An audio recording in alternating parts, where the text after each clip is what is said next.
Prenons un peu d'altitude. Le département des Pyrénées-Orientales est frontalier avec l'Andorre. On pourrait penser que les protocoles sanitaires sont les mêmes que chez nous, car les virus, eux, sont les mêmes.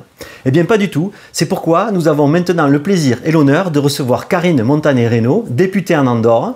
Elle siège à la commission santé du gouvernement. Ce qu'il faut faire au niveau politique, c'est d'analyser vraiment les données, c'est-à-dire combien il y a de malades, déjà, combien il y a de morts, mais causées par le Covid, et non pas morts avec un test positif, parce que c'est complètement différent, hein, et à partir de ces données-là, agir. Donc, vous voyez, il y a plusieurs lignes, en fait, politiques. Moi, je suis vraiment convaincue qu'il faut protéger les personnes fragiles, puisque à l'heure d'aujourd'hui, on connaît le virus, on sait le taux de mortalité qui est extrêmement faible, le taux de létalité aussi, hein, très très bas. Nous, on l'a calculé ici, on est autour de 0,4%, voyez, donc c'est très très faible. Et si on regarde la mortalité, on est autour de 0,05%. Donc, quand on a ces chiffres-là, hein, ma grande question, c'est pourquoi les médias ne communiquent-ils pas sur le taux de guérison, par exemple, parlons-en. Hein, c'est-à-dire que de 99,60% des malades guérissent du Covid. Hein. Vous voyez, donc en fait, on est sur des indices très très faibles de mortalité et de létalité.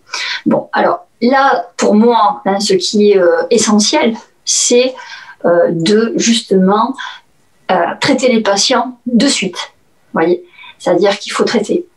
Maintenant, on sait très bien que y a des corticoïdes, hein, on utilise des corticoïdes, on utilise l'hydroxychloroquine, il y a plusieurs médicaments qu'on utilise et qui marchent, hein, et qui marchent.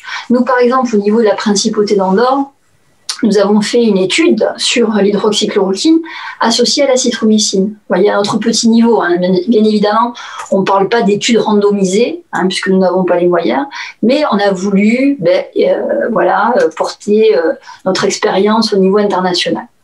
Et on peut dire que l'hydroxychloroquine, selon cette étude-là, a marché. Moi, d'ailleurs, j'ai été malade du Covid, j'en ai pris, et je peux vous assurer que 2-3 jours après, je pouvais parler normalement sans m'étouffer. Voyez. Donc, je pense que là, il faut vraiment renforcer au niveau des pays, hein, de manière générale, nos systèmes de santé. Il faut faire de la prévention. On sait très bien aujourd'hui que de nombreux médecins parlent de la prévention sur, par exemple, la vitamine D. Hein, sur le zinc, sur la vitamine C. Donc tout ça, il faudrait vraiment faire une réflexion politique pour rembourser peut-être ces compléments alimentaires, voyez, pour renforcer, hein, notre immunité.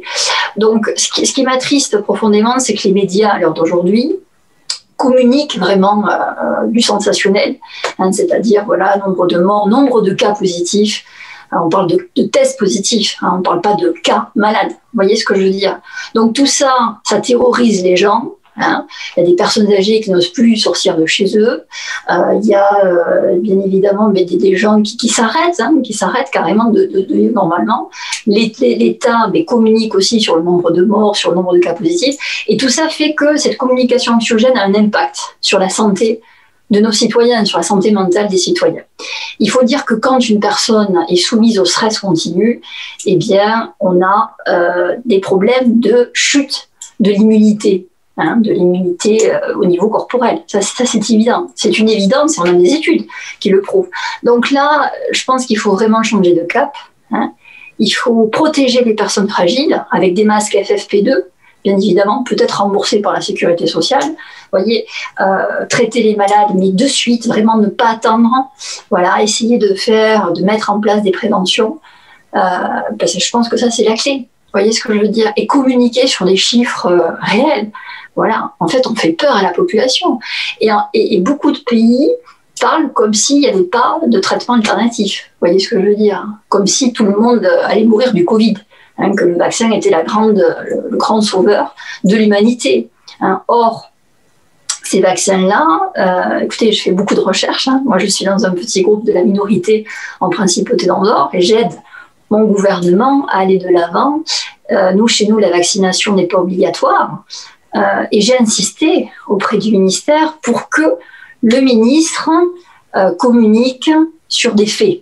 C'est-à-dire, je vais m'expliquer. Hein, si on regarde la web de Pfizer, par exemple, je vous invite à le faire, eh bien, on voit des éléments quand même assez troublants.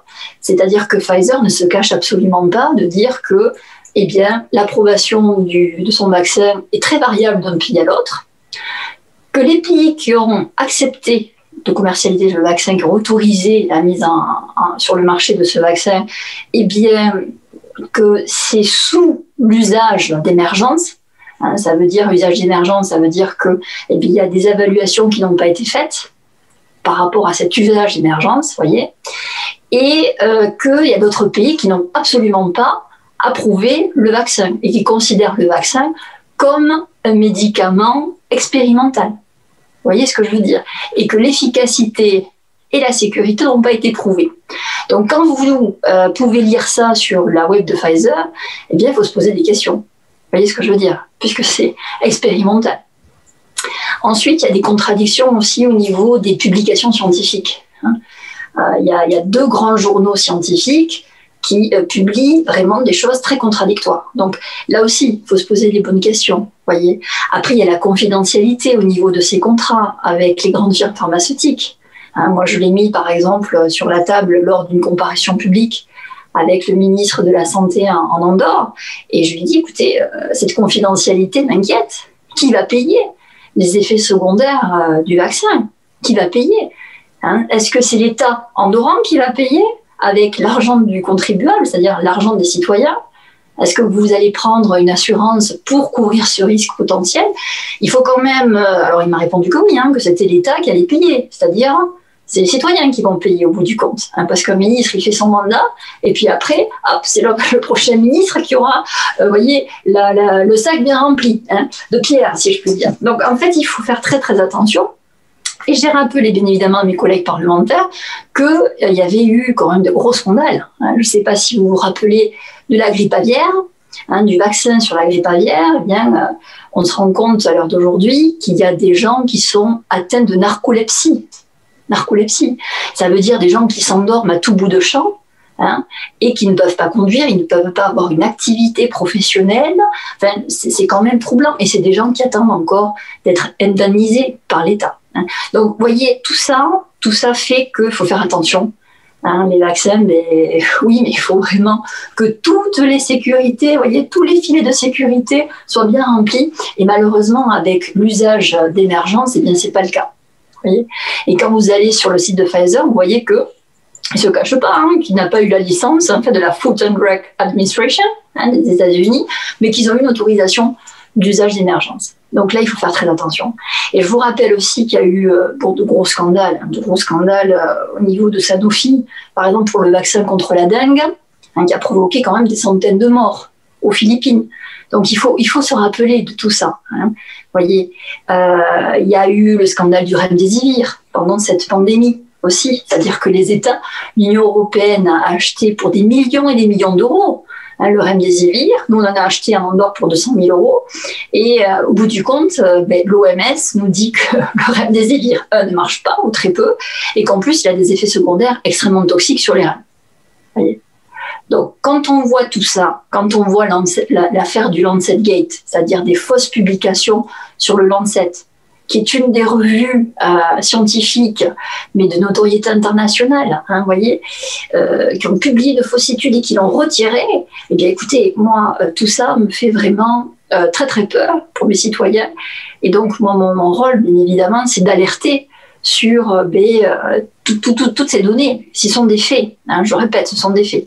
Donc voilà, donc liberté de se vacciner ou pas, ça c'est sûr, et agissons plutôt, moi je recommanderais aux États et aux parlementaires qui m'écoutent, si j'ai la chance de pouvoir leur partager mon expérience, c'est vraiment d'insister auprès de nos gouvernements pour renforcer notre système de santé, qui a été quand même délaissé dans de nombreux pays, En Andorre, on est tout petit, donc on a un petit hôpital, et c'est vrai que pour certaines pathologies, on envoie nos patients à l'étranger, donc il faut renforcer notre système de santé, renforcer la prévention, voilà.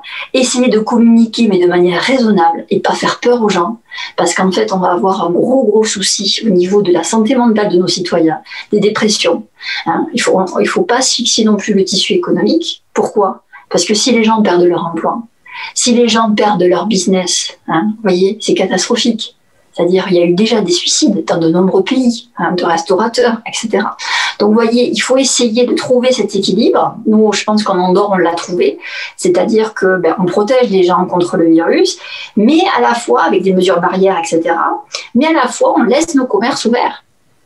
Nos restaurants sont ouverts, nos bars sont ouverts, vous voyez. Alors avec certaines restrictions, hein, c'est-à-dire que si vous allez au restaurant, eh bien, voilà, on accède, si vous voulez, ou 4 personnes par table, ou sinon c'est la famille, en fait. Voilà. Hein. C'est, je ne sais plus comment on dit en français. Voilà. Donc c'est juste la famille par table, hein, ou alors c'est 4 personnes par table. Voilà. Donc, vous voyez, c'est quand même, il faut trouver cet équilibre. Et je trouve qu'il y a dans certains pays, ils sont vraiment allés à l'extrême. Hein, à l'extrême. Et je pense que quand on a une crise sanitaire comme ça, il faut vraiment, voyez, étudier l'ensemble des éléments, l'économie, la santé, etc. Hein, voilà.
Au revoir, merci.